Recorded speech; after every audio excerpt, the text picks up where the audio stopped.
ya lo leímos ahí en Lucas 24, ¿verdad? Y pues bueno, como les he comentado muchas veces y lo sigo comentando, ¿verdad? El cambiarle el título a veces a los títulos que ya trae aquí algunos de los pasajes, no estoy acostumbrado, ¿verdad? Pero pues hoy teniendo ese tema de lo que es la resurrección de nuestro Señor Jesucristo, tema por el cual estamos aquí todos hoy en día reunidos, ¿verdad? Si no hubiera resucitado nuestro Señor Jesucristo, no estaríamos aquí nosotros, ¿verdad? Ninguno de nosotros andaremos en el mundo, buscando cosas en el mundo, logrando cosas en el mundo, ¿verdad? Y teniendo en la mente cosas materiales. Pero bendito Dios que hizo la obra en la vida de cada uno de nosotros y es lo que nos tiene aquí. Entonces, pues el título lo podemos poner en base a lo que vamos a ir desarrollando, ¿verdad? Cada quien. Yo le pongo como título principal, ¿sí? Permíteme que me estoy muy atrás, ¿sí? Hay un canto que se oye mucho en el mundo que dice: Él vive. ¿Sí lo han oído? ¿Sí? Él vive. Así le vamos a poner el título el día de hoy. Él vive. Hacemos una oración, por favor, hermanos, y comenzamos nuestro sermón. Bendito Padre Celestial, Señor eterno, Dios todopoderoso, que, Señor, tu poder, tu sabiduría y todo cuanto has creado, Señor, será manifiesto hasta el día de hoy y será así hasta el final. Entendemos por tu palabra, Señor, que has planeado, que has hecho un escenario para llevar a cabo esa redención en algunos. Y, Señor, pues vemos cómo también tu mano poderosa interrumpe en el tiempo para que Cristo Jesús venga, para que Él lleve todos los pecados de aquellos que han de ser alcanzados por tu gracia, Señor. Padre, es mucho el amor para tu pueblo, es mucha la labor que haces. Ayúdanos a corresponder a ella, Padre, de la manera misma que es que tenemos que ir y predicar el Evangelio. Señor, pues sé con nosotros, sé con cada uno de nuestros hermanos que predican en diferentes partes, que tu presencia especial sea aquí con cada uno de nosotros, que mueva corazones, que nos dirija a adorarte y que ponga, Señor, en nuestras mentes, en nuestros corazones el servirte. En Jesucristo rogamos esto, bendito Dios. Amén. Bien, hermanos, vamos a ver, hay tres, estuvo muy larga la lectura, Lucas 24, ¿verdad? Pero me doy cuenta que cuando uno está leyendo la lectura, sí, ahorita por varios también de ustedes que les pasa lo mismo, es que estamos en la lectura y nos adentramos en el tema, ¿no? Y de repente como que interrumpimos y queremos seguir la lectura continua, ¿verdad? Pero eso es parte de lo que el capítulo 24 nos narra, ¿no? Con respecto a la resurrección, que Cristo vive, ¿sí? Y cómo es que los ángeles lo presentan diciéndole a las mujeres, y vamos a ver varios textos, bueno, algunos textos, donde les dicen, Él vive, ¿verdad? La resurrección fue algo extraordinario, ¿sí? Algo fuera de lo normal, algo que no estamos acostumbrados los seres humanos, porque todos estamos, como dice el pastor muchas veces, noqueados por la muerte, ¿verdad? Y todos en algún momento tendremos que salir de este mundo. Pero Jesucristo, vemos aquí el principal tema que dice que Él vive, ¿sí? Y gracias a que Él vive, lo comenté ahorita, estamos aquí. Gracias a que Él vive, ha hecho cambios en el corazón de muchas personas que desde que comenzó este plan de redención, ¿sí? Si hablamos desde la antigüedad, desde la eternidad pasada, vemos que Dios empezó a hacer la labor en varias personas y vemos a los profetas, vemos a los apóstoles, hoy en día a hermanos que han sido piadosos, consagrados, que han sido constantes, que han sido fervientes y que es lo que tenemos el día de hoy, la verdad, ¿verdad? Entonces eso es de valorar mucho, hermanos, es de pensar mucho, porque gracias a esa forma en la que Dios ha dirigido su plan, hemos sido alcanzados muchos de los que estamos aquí el día de hoy. Al igual, nuestro deseo como padres, como amigos, como hijos, es que nuestros familiares sean alcanzados, ¿verdad? Y que vean esta resurrección como un hecho real, algo que sí existió en el tiempo, algo que sí, que vino al mundo, ¿para qué? Para dar salvación, ¿verdad? Entonces, a veces estar leyendo esto en mi sentir me causa una satisfacción que me llena de gozo, hermanos, que es lo que vamos a ver al final también en algunas partes, ¿verdad? Bueno, como introducción ya dije mucho, vamos al primer pasaje, a los primeros puntos que quiero tratar, ¿sí? Y entre este primer punto vemos del versículo 1 al versículo 12, ¿sí? Así lo nombramos, dice que es la incredulidad del hombre. En este caso, ahí dice la incredulidad de los discípulos, ¿verdad? Los discípulos, hermanos, si traemos a nuestra mente, ¿sí? Vemos que ellos tuvieron esa desconfianza de si sí o no había resucitado Jesucristo, ¿verdad? De hecho, la lectura que vimos dice que las mujeres iban a llevar solamente aromas, ¿sí? Al sepulcro, ¿verdad? Y que ellas iban pensando en el camino, ¿quién nos va a recorrer esa roca tan grande que pusieron enfrente del sepulcro, ¿verdad? Ellas iban con esa intención, ¿sí? Total que en el versículo 2 dice, y hallaron removida la piedra del sepulcro, ¿sí? Algo misterioso, algo que no es normal, que vamos a ver que es un milagro. Vamos a ver ahorita a los milagros que la Biblia nos traza, ¿verdad? De cómo es evidencia de que Jesucristo resucitó. Entonces, sin duda alguna, la resurrección, como lo comenté, es un acto imposible. Es un acto imposible para el ser humano, ¿sí? Para todos los que están bajo la maldición, es algo inconcebible que pueda resucitar una persona, ¿verdad? De hecho, la resurrección, para algunos, es algo como que estás loco, ¿verdad? O sea, ¿cómo es posible que pienses que alguien resucitó? Y cuando compartimos el evangelio, mucha gente dice, ¿quién te dijo que resucitó? La escritura nos dice que resucitó, ¿verdad? Muchos dicen, que venga alguien que me diga que lo miró. O sea, piden cosas absurdas, ¿verdad? Pero la realidad es que para el ser humano inconverso, para todo aquel que está bajo la maldición, ¿sí?, de Adán y Eva, todos aquellos que somos caídos, o sea, toda la humanidad, no concebimos, no aceptamos en nuestro entendimiento que Cristo resucitó, ¿sí? Rechazamos rotundamente la resurrección y vemos que los apóstoles cayeron en algo similar, ¿sí? Los apóstoles no creían posible tal acto de que Jesucristo hubiera resucitado, ¿sí? Aún y cuando Cristo se los mencionó antes de ser crucificado y ser traspasado con la lanza, ¿verdad? Aún cuando Cristo les demostró con poder cuando andaba en su ministerio que comenzó, ¿sí?, resucitando al hijo de la viuda, resucitando a la hija de Jairo, resucitando a Lázaro. Ustedes los textos los tienen ahí en la Biblia, Mateo, Marcos, Lucas, Juan, ¿sí?, donde vemos que Jesucristo les demostró, les dijo, les vio, y a todos los que hizo los milagros, ¿no?, el poder de sanar, el poder de quitar dolencias, el poder máximo que pudo, en mi poca mente decir, el poder máximo de resucitar a alguien, ¿sí?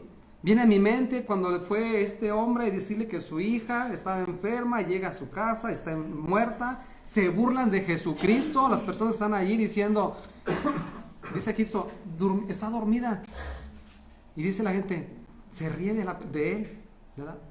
De tal manera, segunda de Pedro, no, ¿sí?, donde nos dice que de tal manera que se ríen de él. O sea, no puede ser posible que alguien pueda tener la fuerza para poder levantar a alguien más. Y Cristo se los demuestra. Cristo le demuestra esto a esas personas, le demuestra eso a todos a sus 11 discípulos, ¿sí? A toda la gente que le miró cuando sanaba, cuando le decía que es más fácil decirle que tus pecados son perdonados o decirle que se levante y que ande, ¿sí? Todos esos milagros, hermanos, vemos que eran poder, eran la forma en la que Jesucristo demostraba que era Dios mismo y que tenía el poder para poder hacer estos cambios, para poder hacer estas transformaciones, para poder hacer estos logros, ¿verdad? Entonces, cuando vienen las mujeres y le dicen a los discípulos, nuestro Señor resucitó, ¿sí? ¿Qué es lo que vemos ahí? Vemos una incredulidad de parte de ellos, ¿sí? Que nos hablan en Marcos 16:14, hermanos, ¿sí? En Marcos 16:14 nos habla de esta incredulidad a la cual Jesucristo, ¿sí?, les exhorta, ¿sí? Y les dice ahí en Marcos 16, versículo 14, ¿sí? Dice, finalmente se apareció a los 11 mismos. Van las mujeres, les dicen, y se aparece a los 11 mismos estando ellos sentados a la mesa. Y les reprocha, ¿sí? Les reprocha su incredulidad y dureza de corazón, porque no habían creído a lo que habían visto los que la habían resucitado, los que no vieron su cuerpo, ¿sí? Estaban esas mujeres atónicas, estaban a lo mejor histéricas, a lo mejor no sé la distancia que había del cerezo, del panteón a donde estaban reunidos, pero ellas fueron agitadas a decirle, nuestro Señor vive, resucitó, ¿verdad? Esos fueron a las primeras personas que se les que Jesucristo se les presentó según el texto lo que leí, ¿verdad? En Marcos 16:9 también ahí donde lo comenté ahorita, ¿sí? Nos dice que María Magdalena fue una de las primeras a las que se le presentó Cristo y el ángel le dijo que resucitó. Cristo se le presentó también a María Magdalena, ¿sí?, a la que echó de ellas de demonios. A otros que se les presentó y que vamos a ver ahorita el pasaje que es en lo que estamos, es allí en 16:12, dice ahí mismo del Marcos, nos da también el tema de esos hombres a los que se les presentó, a Cleofas y a otro discípulo, que vemos que dice más adelante lo que leímos en Lucas, ¿verdad? Estas 3 personas, bueno, estas 6, 7 personas, porque vamos hablando de que son 3 y 2 son 5, dice que fueron a los que primeramente Cristo se les presentó. Ellos inmediatamente iban a los discípulos, ¿sí? Eran mandados a que se lo dijeran a los discípulos que había resucitado. Por tal motivo Cristo les reprocha y les dice, ¿por qué no creyeron? Si se los dije que iba a suceder, ¿sí? Jesucristo se los anunció proféticamente, les dijo que resucitaría, ¿verdad? También les enseñó que con el poder de darle vida a otros, Él podía tomar la vida misma. Y luego al final dice, ¿y no le creyeron a los testigos que les envié? Esto, hermano, nos muestra un poquito, avanzando muy rápido en el capítulo, nos muestra la incredulidad que hubo de parte de ellos en el momento en el que Cristo anduvo. Es algo que a veces no entendemos, o sea, ¿cómo es que caminaron con Cristo? ¿Cómo es que anduvieron con Cristo? ¿Cómo es que buscaron a Cristo? Y cuando viene la resurrección, caray, como que dudamos de eso. Si eso fue en ese momento, hermanos, ¿qué se espera ahorita en la actualidad? Con los que vamos y les decimos, Jesucristo vive, Jesucristo puede cambiar tu vida, Jesucristo manda que te arrepientas. ¿Qué sucede ahorita en la actualidad? Se burlaron de Él, se burlarán de nosotros, seguramente. Para ellos es una locura, para nosotros no es una locura. Para nosotros es una realidad. Y como lo comenté al principio, una realidad que se tiene que vivir todos los días estando en el santuario, estando en la lectura, en la oración. No podemos decir, creemos en la resurrección de Cristo y vivimos una vida apartada de Él. Eso sería testimonio de lo que no somos, ¿verdad? Ahora, vamos a seguir avanzando porque quiero hacer unos comentarios al final, ¿sí? Observemos los milagros que son evidencia de su resurrección, hermanos, ¿sí? Esos milagros debemos de estarlos manejando en nuestra mente. ¿Por qué? Porque esa es la forma en la que predicamos el Evangelio, que hacemos que Jesucristo sí resucitó, ¿sí? Entonces, el primer milagro que vemos aquí en la lectura de Mateo, ¿sí?, es la piedra removida, ¿sí? Dice que en Mateo 28, versículo 2, versículo al 4, relata que hubo un terremoto cuando el ángel removió la piedra, ¿sí? Un terremoto que a veces el terremoto, ¿qué es lo que nos hace cuando hay un terremoto? Los que estuvieron en México, los que sintieron ese terremoto, ¿qué hace el terremoto en la vida de la persona? La adrenalina, el espanto, ¿sí? Y trates de ocultarte, tratas de correr. Bueno, dice que hubo ese gran terremoto. Algunos que estudian la Biblia comentan que los guardias romanos se desmayaron ante este acto, ¿verdad? Aunque los evangelios de Marcos, Lucas y Juan no mencionan a los guardias, lo cual sugiere que los guardias abandonaron el sepulcro al momento de ver que la piedra se recorría, ¿sí? Y que había ese gran terremoto, ¿no? Por inercia, nuestro instinto, ¿qué hace? Corremos a escondernos, ¿no? No nos importa pisar a quien sea, pero nos corremos a escondernos, ¿no? Entonces, yo pienso que eso es lo que los evangelios nos sugieren, ¿no? Que no estaban estos guardias romanos, ¿verdad? Y quiero que observemos la implicación de remover la piedra, hermanos. El primer acto de remover la piedra, el Evangelio de Marcos 16:46 narra que rodaron la piedra, ¿sí? No la arrastraron, dice que rodaron la piedra, ¿sí? Estuve leyendo un poquito con respecto a los sepulcros de esa época, ¿verdad? En Google, ¿verdad? Y miraba que decía que hay sepulcros muy pequeños que eran para la gente de menor dinero. Esos sepulcros tan pequeños que tenían que agacharse las personas para meter el cuerpo de la persona, ¿verdad? Entonces decían que esos sepulcros los tapaban con varias piedras y los iban pegando, ¿verdad? Otros sepulcros dice que eran sus cuadradas sus entradas, también pequeños, y que recorrían piedras pequeñas para poderlos sepultar. Me viene a la mente los sepulcros de hoy en día, ¿no? Total, vemos que el sepulcro de nuestro Señor Jesucristo dice que era un sepulcro grande, un sepulcro el cual necesitaba una roca grande, y dice que esta roca, según lo que estuve leyendo, dice que era una roca redonda, de gran peso, de gran volumen. ¿Por qué? Porque esa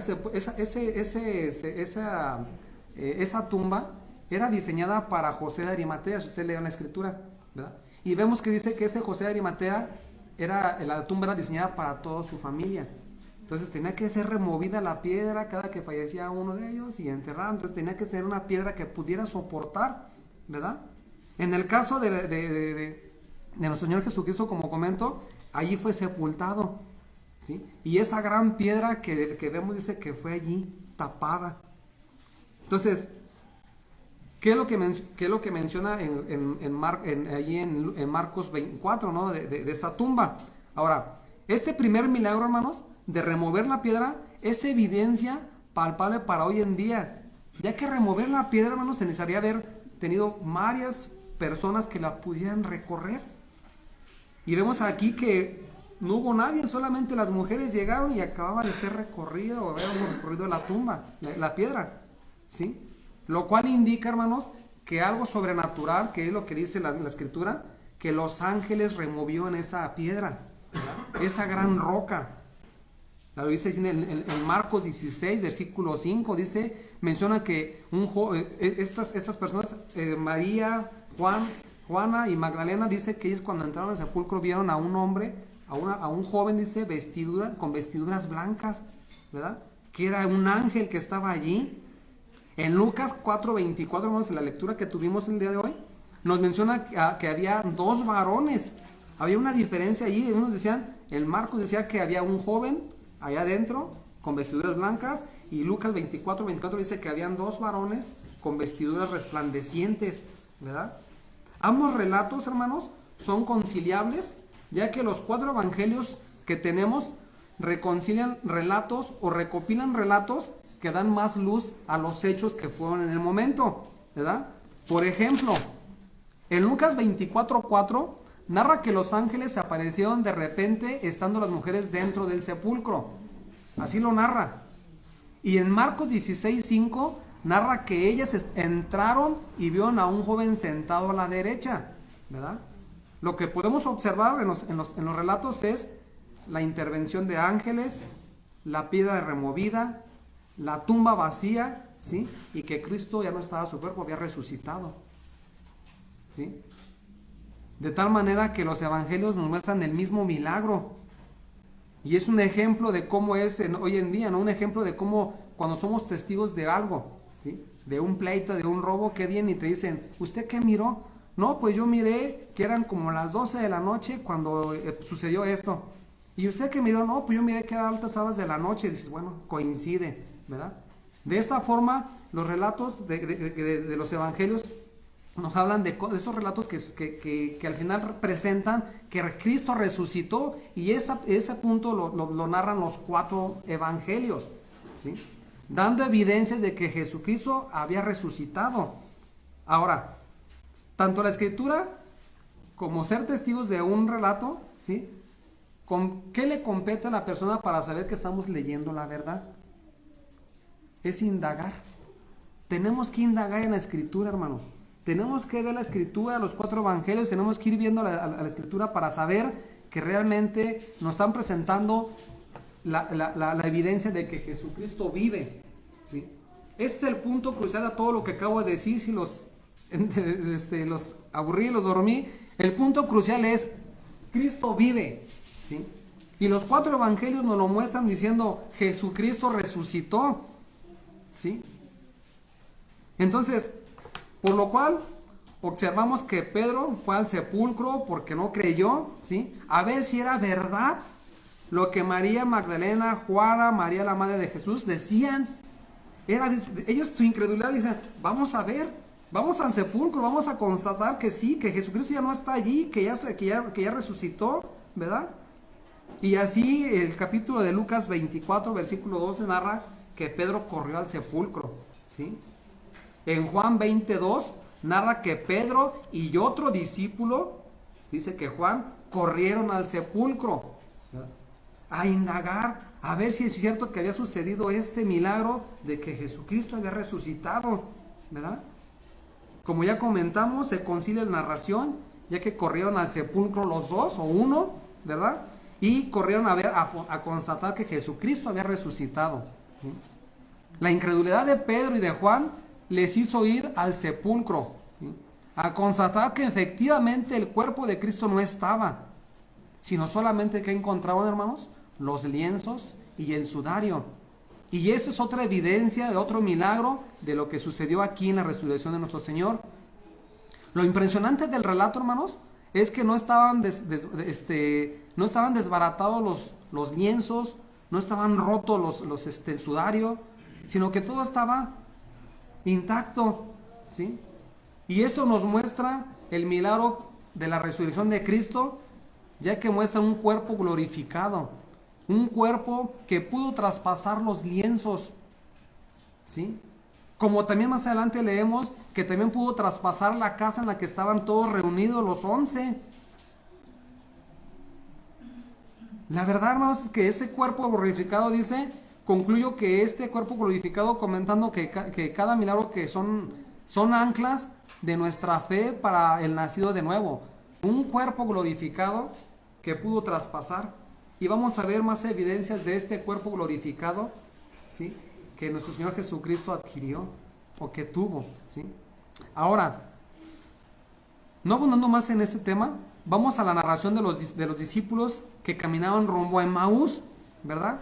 Del versículo 13 al 35, hermanos, el versículo 13 nos dice que iban de Jerusalén a Emaús, ¿sí? Y leyendo un poquito también historia, o bueno, geográficamente decía que la distancia que había entre estas ciudades, Jerusalén y Emaús, había una distancia, dice la lectura, que era de 70 estadios. A nuestra actualidad dicen que era más o menos como 11 kilómetros los que ellos iban caminando, ¿sí? Y dice la escritura que iban platicando estas cosas, ¿no? Tuvieron 2 horas y media para ir diciendo: oh, es que pasó esto, ¿no? Y hasta cierto punto con su incredulidad también ellos, ¿sí?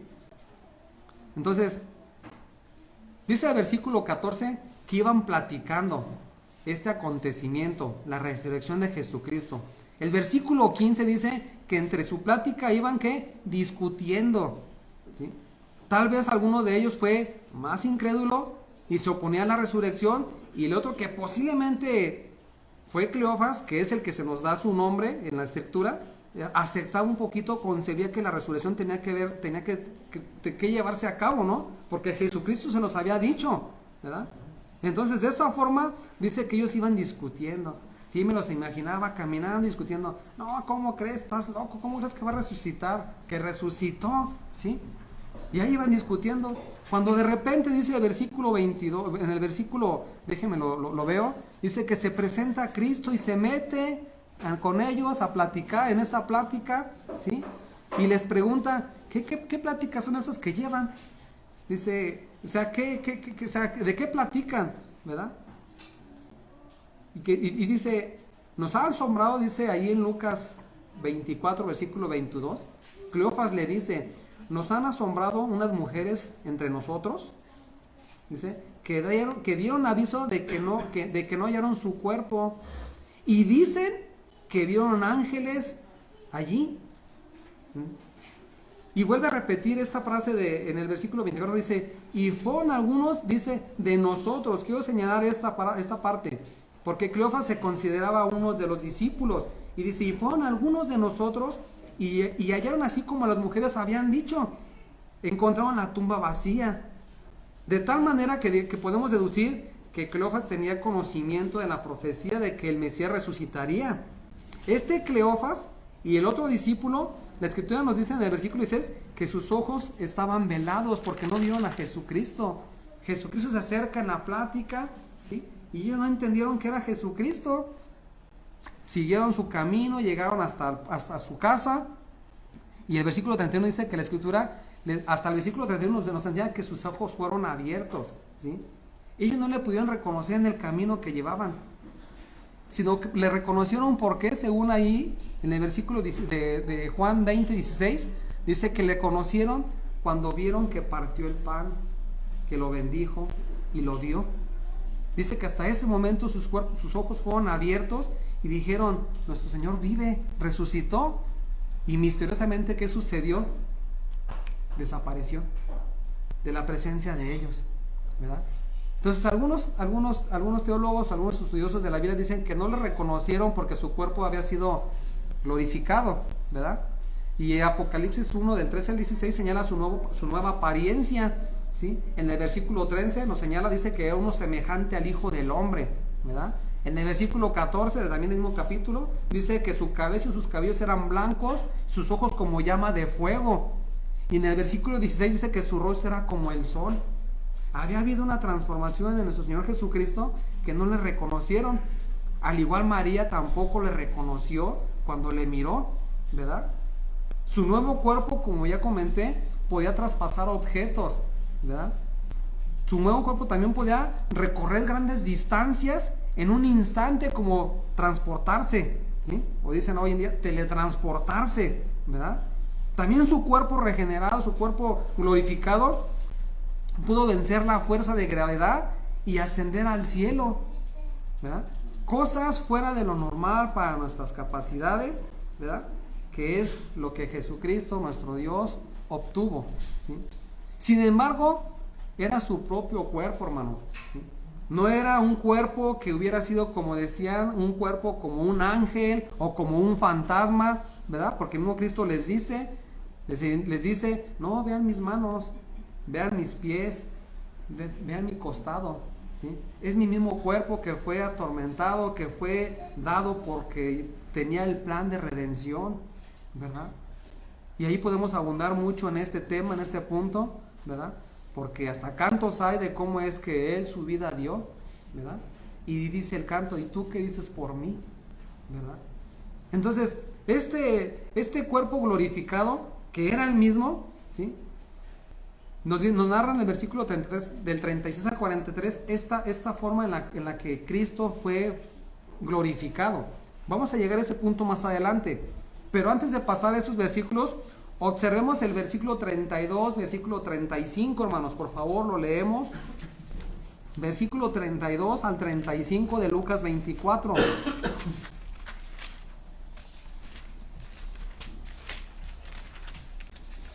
32 al 35. Dice, y se decía el uno al otro, ¿no ardía nuestro corazón en nosotros mientras nos hablaba en el camino? Y cuando nos abría las escrituras, y levantándose en la misma hora, volvieron a Jerusalén y hallaron a los 11 reunidos y a los que estaban con ellos, que decían, ha resucitado el Señor verdaderamente y ha aparecido a Simón. Entonces ellos contaban las cosas que les habían acontecido en el camino y cómo le habían reconocido, dice, al partir el pan. Quiero abundar un poquitito, nomás quiero hacer un comentario. en esto que dice en el versículo 32, que dice, ¿no ardía nuestro corazón en nosotros mientras nos hablaba en el camino y cuando nos abría las escrituras? Es muy cierto, hermanos, y claro que hay efectos de un corazón que ha sido regenerado por la obra de Dios, ¿sí? Cuando arde ese corazón, cuando tenemos hasta un nudo en la garganta, a veces se dice, cuando leemos la escritura y vemos que Cristo resucitó, que hizo la obra por salvación por mí, por ustedes, ¿verdad? Decían esos hombres, dicen, ¿no arden nuestros corazones a esto? El efecto que hay en un corazón que arde, hermanos, no es un corazón que diga, ay, me duele y me arde porque Cristo se dio. No, hermanos, el efecto que hay es, vemos aquí como estos hombres, dice, que regresaron, esos 70 estadios regresaron, en el versículo 33 dice, para decir, Jesucristo vive. Acababan de llegar, iban a comer, cuando Jesucristo partió el pan, la escritura no dice que comieron, nomás dice que se desapareció nuestro Señor delante de su presencia, y dice que ellos retornaron otra vez a decirle al pueblo, a los hermanos, ha resucitado verdaderamente nuestro Señor, ¿verdad? En la versión 60, en la versión 1909 dice que tornáronse ellos a Jerusalén, ¿sí? La versión 60 dice que se volvieron a Jerusalén, o sea, cansados, sin comer, ¿verdad? Ir platicando, dice que regresaron esos 70 estadios, esos 70 kilómetros. Tuvieron su corazón que ardía, tuvieron ese deseo de ir y predicar y decir, ha resucitado nuestro Señor, ¿verdad? Y puedo hacer un comentario que puedo hacerlo al final, ¿verdad? ¿Qué es lo que hacen nuestros corazones si en verdad están ardiendo por el Evangelio? Si hemos reconocido que Cristo se dio, que resucitó, que se dio por ti y por mí, ¿cómo arden esos corazones hoy en día en nosotros? ¿Sí? Somos creyentes que venimos y nada más escuchamos, que nos olvidamos de la lectura, de la oración en toda la semana. ¿Sí? Ahí se ve cómo arde tu corazón. Ese es un efecto que debe de haber en todos los creyentes hoy en día. El efecto es ir y predicar. ¿Qué predicamos? Jesucristo vive. ¿Sí? Es el mensaje. Jesucristo venció la muerte. Jesucristo se dio por ti, se dio por mí, ¿verdad? Hablando de los elegidos, hablando de los que han sido alcanzados por la gracia de Dios desde antes de la fundación, ¿sí? Y así vemos que estos hombres recorrieron para decir Jesucristo vive, y se dan cuenta de que llegando con los 11 discípulos y con los que estaban ahí reunidos, ya estaban diciendo ellos, sí, verdaderamente vive. Todavía ni siquiera le decían ellos a los 11 y ya estaban diciendo que a Simón se le había aparecido, ¿verdad? Y escuchaban que decían, a Simón se le apareció. Entonces vemos a esos hombres corriendo para dar la noticia y se dan cuenta de que ya Jesucristo se había presentado también con ellos a través de otras personas, ¿verdad? Y cuando llegan se dan cuenta de esa situación y solamente dice el versículo 30, en el versículo 32, 33 que leímos, dice que cuando llegan se dan cuenta de esto y solamente dan la noticia entre los discípulos, ¿sí?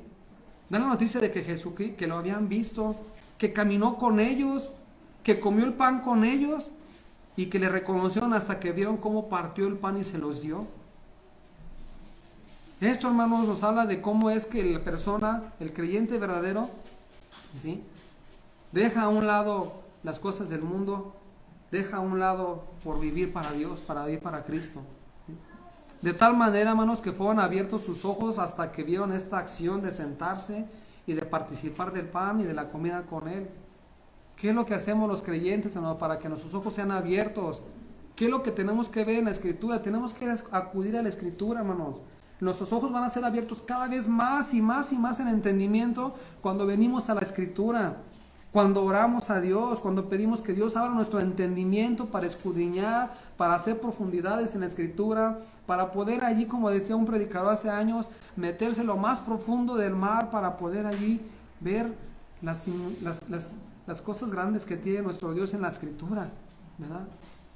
Venimos a la Escritura y de esa forma es como nuestros ojos son abiertos, ¿sí? No es algo misterioso, algo místico, algo que salga de lo normal, sino la única forma en la que tu fe, mi fe crezca es a través de que la Escritura esté cada vez más presta en nuestro corazón, en nuestra mente, ¿sí? Que la meditemos de día y de noche, ¿sí? Que oremos ante nuestro Dios todos los días para poder entendimiento de la Escritura, ¿sí? Y esto nos lleva a que seamos más llenos del Espíritu. No podemos ser llenos del Espíritu, como dicen, por dormir con la Biblia debajo de la almohada, ¿sí? O por traerla cargada todo el día aquí en el brazo. No, la Escritura hace efecto en el creyente por leerla, ¿sí? Por meditar en ella, por reconocerla como nuestra norma de fe y práctica. Eso es lo que la Escritura nos trae.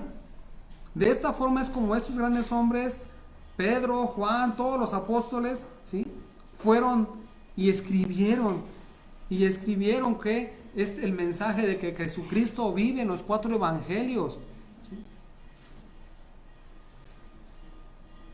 Entonces, hasta que venimos a la Escritura, es como nuestros ojos son abiertos, es como nuestras extremidades empiezan a caminar en querer obedecer y obedecer a nuestro Dios. Es como nos entregamos a nuestro Dios, no por lo que sabemos, sino por lo que hacemos y por lo que vamos entendiendo en la Escritura, ¿sí? Entonces leemos que Cleofas y el otro discípulo estaban hablando de este suceso en el versículo 50, cuando Jesús se pone en medio de todos ellos, ¿verdad? Y en forma misteriosa, algo sobrenatural para los niños que gusta ver caricaturas que dicen, ¿qué poder le faltaría a tal superhéroe? Jesucristo se podía transportar y llegar enfrente de todos ellos y presentarse delante de ellos y decirles, vean mis costados, vean mi costado, vean mis manos, vean mis pies, ¿sí? Soy yo, resucité. Y este mensaje es, resucitarán algún día todos aquellos que creen en mí, todos aquellos que están, ¿sí? Y que han sido alcanzados por la gracia de Dios en la eternidad, ¿verdad? Todo esto le espera a todos aquellos que la Escritura la meditamos y que estamos cada vez más conscientes, más aceptando la verdad de la Escritura, ¿sí? Este mensaje de que Cristo resucitó, ¿sí? Lleva también una segunda cosa, hermanos, ¿sí? Que resucitarán algún día vivos y muertos, ¿sí? Algún día seremos presentados delante de nuestro Dios como nuestro Dios, o seremos presentados delante de Dios como aquellos que serán puestos para destrucción. Entonces Jesucristo vemos que se pone en medio de ellos, les presenta sus heridas, ¿sí? Y los 11, dice la Escritura, que se quedan espantados. Y dice la Escritura que pensaban que miraban un fantasma, ¿verdad? Su mente no concibía que había resucitado, y vuelvo al punto principal, ¿verdad? Aunque lo vieron ahí físicamente, dice, no creían. De tal forma que vemos en la Escritura que dice que les dice Cristo, denme de comer, para que vean que un fantasma no tiene carne ni hueso, ¿verdad? Y le dice, y denme de comer, y le dieron de comer. De tal forma, hermanos, que vemos que nuestro Señor se presenta con hechos ante esos hombres que son para nosotros ahorita nuestros, ¿cómo se puede decir? Los que nos dieron la noticia a nosotros, ¿no? Los que escribieron tal verdad, ¿sí? Del versículo 44 al 46, para irnos inclinando rápido al final, hermanos, bueno, a otros puntos, observamos que Cristo les dice que todos cuanto estaban escritos de su padecimiento, muerte y resurrección, todo se cumplió, ¿verdad? Todo se cumplió en cuanto que Él vendría, en cuanto que Él sufriría, en cuanto Él sería crucificado, ¿sí? Pero que tendrá que resucitar. Dice, todo se cumplió, y que se tiene que cumplir algo más, hermanos. Es lo que les dice a los discípulos, que se tiene que cumplir el que se predique el arrepentimiento y el perdón de pecados en su nombre, ¿sí? ¿Cuándo sucedió esto? ¿Cuándo dejará de suceder esto de que se predique en su nombre el arrepentimiento y perdón de pecados? Hasta su segunda venida. Hasta su segunda venida la iglesia tiene la consigna, como les dio la consigna a ellos, de que predicaran en su nombre, ¿sí? Que predicaran el arrepentimiento y el perdón de pecados, y que predicáramos que Jesucristo vive y que Él fue el que cumplió, el que estuvo clavado en la cruz, el que resucitó, ¿verdad? Nuestra fe no está depositada en algo de que no se cumplió en la Escritura, hermanos. Nuestra fe está sentada en que Jesucristo resucitó Y ustedes nos damos cuenta porque dices, ¿cómo fue que hubo un efecto en mi corazón? ¿Cómo fue que hubo ese cambio en la vida de fulanito cuando lo miraba que estaba perdido? Algo misterioso, ¿no? Dios, Cristo, el Espíritu Santo que vamos a ver, obrando en la misma manera, ¿no? En el mismo plan, en el mismo propósito que se planeó desde antes de la fundación del mundo. Y así vemos en el versículo 28 que les dice a sus discípulos, y vosotros sois testigos de estas cosas, ¿sí? Se presenta delante de él y dice, y vosotros sois testigos de estas cosas, ¿sí? Por lo cual, hermanos, aunque nosotros no somos testigos de primera mano, hemos sido hechos testigos por la obra de remanente de creyentes que fueron fieles a la comisión de Cristo, de mandar, de ir y predicar el Evangelio. ¿Cómo llegó el Evangelio a tu vida? ¿Llegó porque de repente encontraste la Biblia en el aire? ¿Cómo llegó? Por hombres fieles, hermanos, por hombres que Dios hizo la obra en su vida, ¿sí? Que se entregaron a la obra, y así como los discípulos, y así como a cada hombre en toda la historia de la humanidad, ¿sí? Hasta el día de hoy y será hasta el final, de la misma forma tendremos que llevar el Evangelio, ¿sí? No puede ser atesorada nada más para nosotros el Evangelio. Dice, ir y predicar el arrepentimiento y perdón de pecados. Es una orden que les da nuestro Señor Jesucristo a los discípulos, ¿sí? Y son testigos, ¿ok?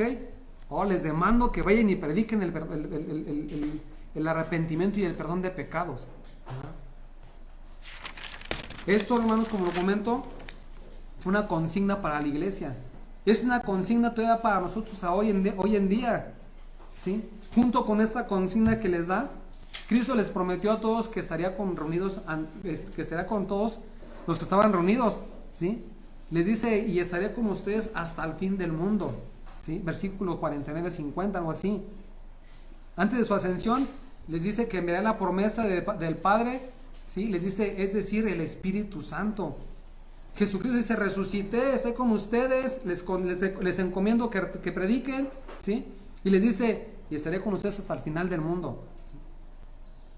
Esto lo menciona en Juan 14:26, hermanos.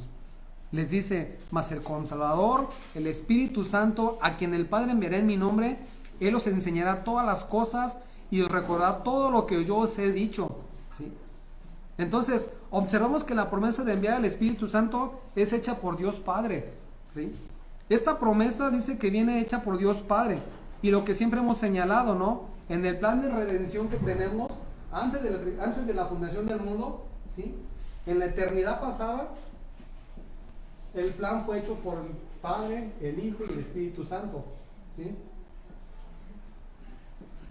Vemos en la Escritura, que es lo que nos está mostrando aquí, que el Padre en la eternidad pasada eligiendo, ¿sí? Eligiendo a quienes iban a ser salvos en toda la historia. Después vemos que viene nuestro Señor Jesucristo, ¿sí? Y hace la consumación de lo que estamos hablando, la consumación de morir, la consumación de resucitar, por no hablar más puntos que se me clava en mi mente, ¿verdad? Pero consuma la salvación, dice, todo está cumplido. Y dice, la promesa que ahora da la iglesia y que trae la iglesia para hoy en día es que el Espíritu Santo está todavía operando sobre el Hijo, sobre aquel que ha sido salvado, ¿sí? Y quiero que meditemos en esta promesa, hermanos, que el Padre enviará en su nombre al Espíritu Santo. Aún en nuestra mente, en nuestra época, después de 2000 años, el Espíritu Santo sigue trabajando en el creyente elegido para salvación. Por lo cual Pablo dijo en Efesios 1, versículo 13, dice, en él también vosotros, habiendo oído la palabra de verdad, el evangelio de vuestra salvación, y habiendo creído en él, dice que fuiste sellados con el Espíritu Santo de la promesa, ¿sí? Hay una promesa, esa promesa es el sello de cada uno de los que son elegidos en el transcurso de la historia, ¿verdad? Y no es que sea un sello nada más de que te pusimos un sello y se acabó, y aquí traigo el sello, ya soy cristiano, no. El sello es que debes de vivir como predicando el evangelio, que debes de estar ocupado en tu lectura y en tu oración.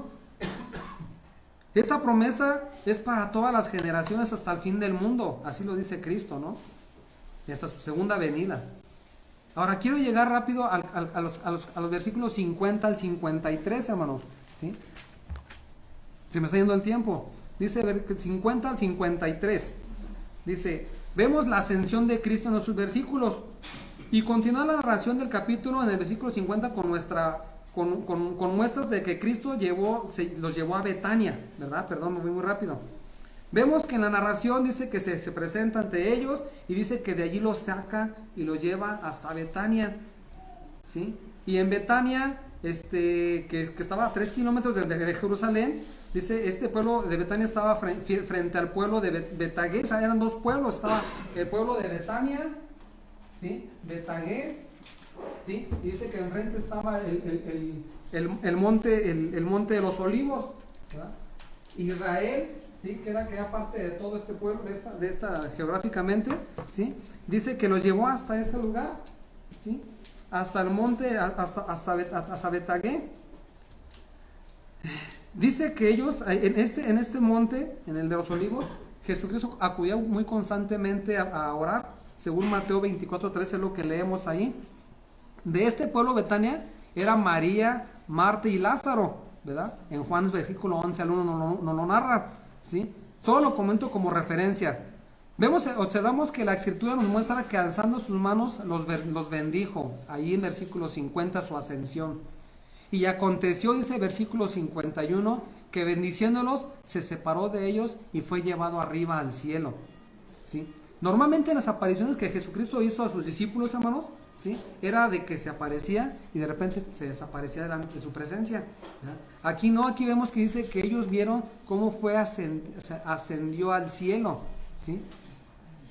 Su ascensión comienza en su ascensión y en la bendición que hace, que es la promesa que da, dice que comienza la obra del Espíritu Santo a operar con los creyentes regenerados. De tal manera que los creyentes, que los apóstoles, y todos los creyentes hasta hoy recibimos al Espíritu Santo, no como algo místico, hermanos, sino recibimos el Espíritu Santo que nos da el entendimiento y como ya comenté, para nosotros hoy en día ya no opera como el principio fue con los apóstoles, como los falsos creyentes que hoy en día hay en la actualidad, que dice que todavía podemos sanar, que todavía podemos hacer algo milagrosos. No, para hoy en día nosotros el Espíritu Santo obra en forma a través de la Escritura y de nuestras oraciones para cada fiel creyente, ¿sí? Por lo tanto tenemos la consigna de ser llenos del Espíritu Santo, que es algo que nos enseña en Efesios 2:18, ¿sí? Cuando dice ser llenos del Espíritu, nos habla de esto precisamente, que seamos llenos de la palabra, que seamos llenos de la verdad, que seamos entregados a la verdad. También observamos, hermanos, en el versículo 52 y 53, que dice, ellos después de haberle adorado, volvieron con gran gozo, ¿sí? Versículo 53 y dice, y estaban siempre en el templo alabando y bendiciendo a Dios, ¿sí? ¿Qué es lo que sucedió cuando viene el Espíritu Santo? Dice que estaban gozosos. Normalmente las despedidas dan tristeza, hermanos. Aquí dice que no, que había un gran gozo, ¿sí? Y que estaban alabando y bendiciendo siempre, ¿sí? Que siempre estaban reunidos alabando y bendiciendo a Dios. Es una característica del creyente, hermanos. Una característica del verdadero creyente que dice, soy creyente, ¿sí? Dice Pablo, muéstrame tus obras. Ah, es que soy creyente pero no voy a la iglesia. ¿Qué obra me estás mostrando? Soy creyente pero no oro. ¿Qué me estás mostrando? ¿Verdad? Entonces de esta forma vemos, dice que estaban reunidos. Podemos observar que los apóstoles y los cristianos que vieron por última vez a Cristo no tenían sentimiento de tristeza, sino lo contrario. Tenían un sentimiento, un gozo, porque habían visto que nuestro Señor Jesucristo ascendía al cielo. Y que eso no le espera a todo aquel verdadero creyente que va a ser salvado, ¿verdad? Que ha de ser salvado por la obra de nuestro Señor Jesucristo, ¿verdad? De tal manera, hermanos, que el gozo de estos hermanos debe ser nuestro gozo, ¿sí? Las promesas hechas a ellos de que el Espíritu Santo estaría con ellos, también es una promesa hecha a nosotros, ¿sí? Una promesa que está destinada para todo aquel que dobla sus rodillas y que reconoce a Cristo, que es nuestro Salvador, y que entendemos que Cristo resucitó y que ascendió al cielo, ¿verdad? Entonces, viene en mi mente el canto que vamos a entonar al final, número 484, que dice, ¿cómo podés estar triste? ¿Sí? Hay calamidad en la vida, hay calamidad. Hay sucesos de adversidad, hay adversidad. Hay sucesos de pérdidas, hay pérdidas. ¿Sí? Pero ¿cómo podemos estar tristes ante ver que la pérdida que algo que no se puede perder, que es la vida espiritual, la eternidad? ¿Cómo podemos estar tristes ante esa noticia que tenemos? ¿Sí? Si somos creyentes asidos a la lectura y a la oración, hermanos, no podemos estar tristes ante cada una de las promesas que al cristiano le espera. ¿Sí? Y voy a nombrar más unas promesas rápido ya para terminar. ¿Sí? Observamos que hay promesas que tienen condicionantes, hermanos. ¿Sí? Ejemplo, para recibir el descanso que Dios nos da, ¿qué debemos hacer? Dice Mateo 11:28, dice que debemos acudir a Él. Entonces no puedes recibir una promesa, no puedes recibir descanso si no acudes a Cristo, ¿verdad? Otra promesa condicionante es, para que la paz de Dios, que sobrepasa todo entendimiento, nos guarde, debemos dejar que a un lado la ansiedad y dar a conocer nuestras peticiones delante del Señor y darle gracias, como dice Filipenses 4 del 6 al 7. Entonces, para que haya paz, dejemos toda nuestra ansiedad y acudamos a Dios, dice Filipenses 4 del 6 al 7. Para recibir el misericordioso perdón de Dios, ¿qué necesitamos hacer? Dice Proverbios 28:13, dice confesar nuestros pecados. El que no confiesa sus pecados no prosperará, ¿verdad? Para que Dios supla nuestras necesidades conforme a sus riquezas en gloria, no conforme a lo que nosotros queremos. ¿Qué debemos hacer? Dice Filipenses 4, 18 al 19. Debemos ser generosos, ¿verdad? Debemos acudir a nuestro Dios y pedir a nuestro Dios que nos ayude. Hay una oración que escuché de un hermano que decía que el Espíritu Santo siga pidiendo por mí. ¿Sí? Decía, porque Él va a pedir conforme a lo que necesita mi alma. ¿Sí? Yo voy a pedir cosas triviales, voy a pedir cosas que no necesito, ¿verdad? Pero el Espíritu Santo, a través del entendimiento que nos da, nos empieza a hacer pedir cosas que requieren nuestra vida espiritual. ¿Sí? Ahora, hay promesas que dan consuelo en nuestros momentos difíciles, hermanos. El Salmo 27:10 dice que aunque mi padre y mi madre me dejaren, dice, con todo Jehová me recogerá. ¿Quién es mayor que tu padre y tu madre? ¿Sí? Cristo dijo, el que no deja padre y madre, ¿verdad? Entonces, yo creo que a más de uno de nosotros nos ha sucedido que venimos al Evangelio y como si fuéramos nosotros eso malo, eso podrido, ¿no? ¡Pum! Se van todas de alrededor de nosotros, nuestros familiares, ¿verdad? Nos dan la espalda, ¿verdad? Da tristeza en su momento, pero cuando venimos y decimos, Jehová me recogió, soy parte del pueblo de Jehová, soy hijo del Dios, de nuestro Dios, ¿verdad?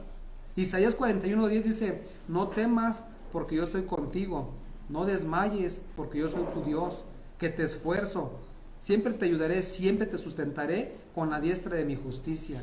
¿Quién está diciendo estas promesas? Es Dios. Dios nos está prometiendo el que estará con nosotros hasta el final de nuestras vidas y aún más allá del final de esta vida del mundo, ¿sí?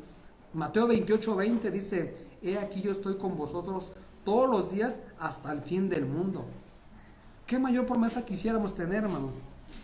¿Qué más pediríamos a Dios?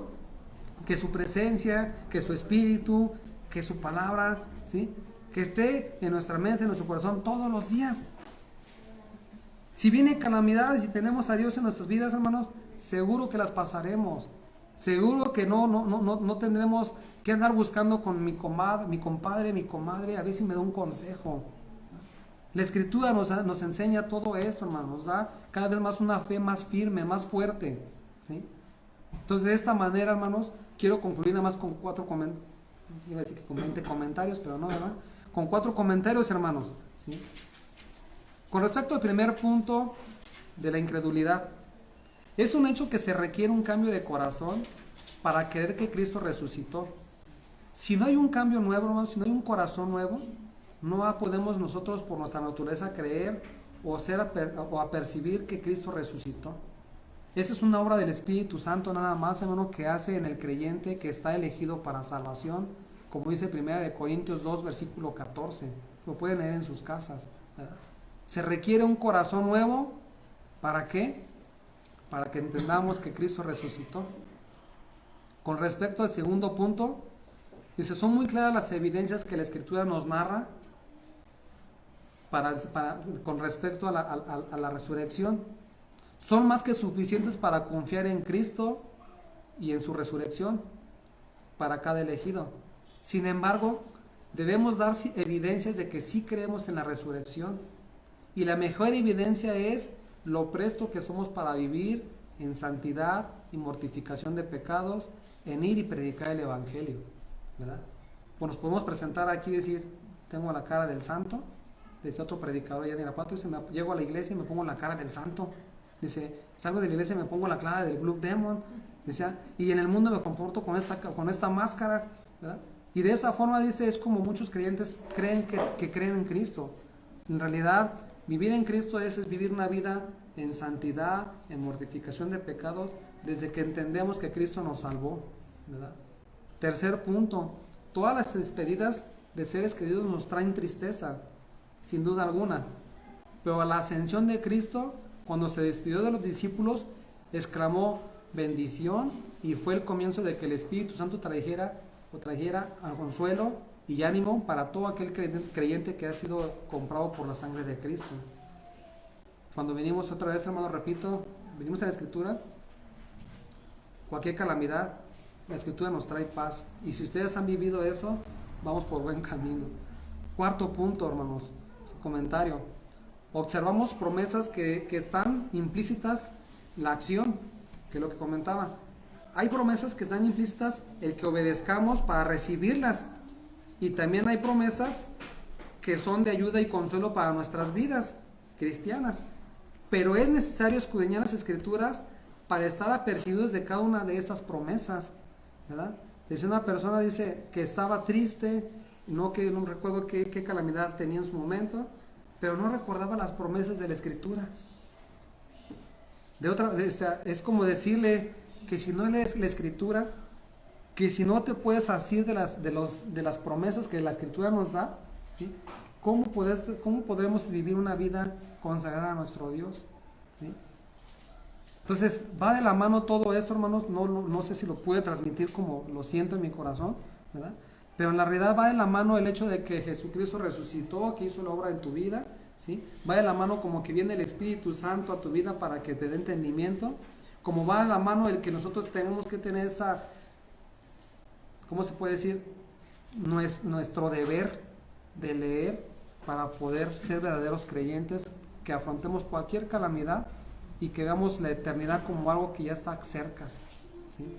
Dicen los hermanos, tengo 60, 70 años, están más cerca, ¿sí? Que no es por la edad, ¿verdad?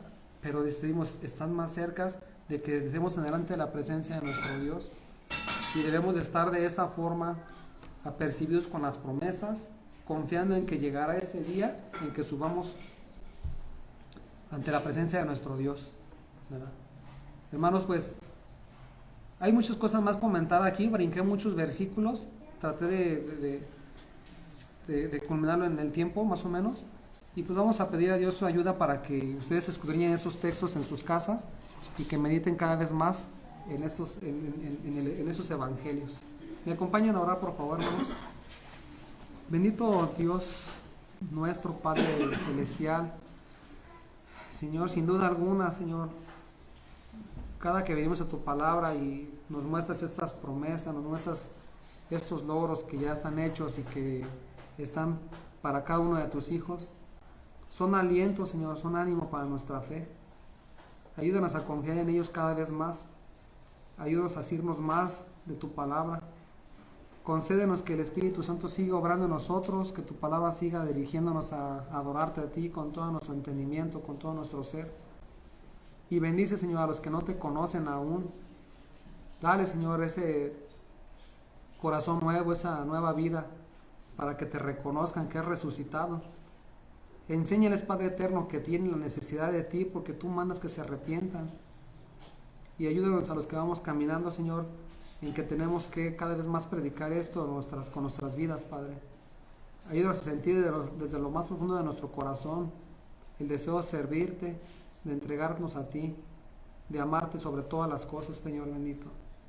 Gracias, Dios nuestro, por este mensaje, por estos evangelios que tú pones en tu escritura, y ayúdanos, Dios bendito, a meditar cada vez más en ellos y a vivir para ti, Señor. En Jesucristo, Señor, te lo rogamos todo esto, bendito Padre. Amén.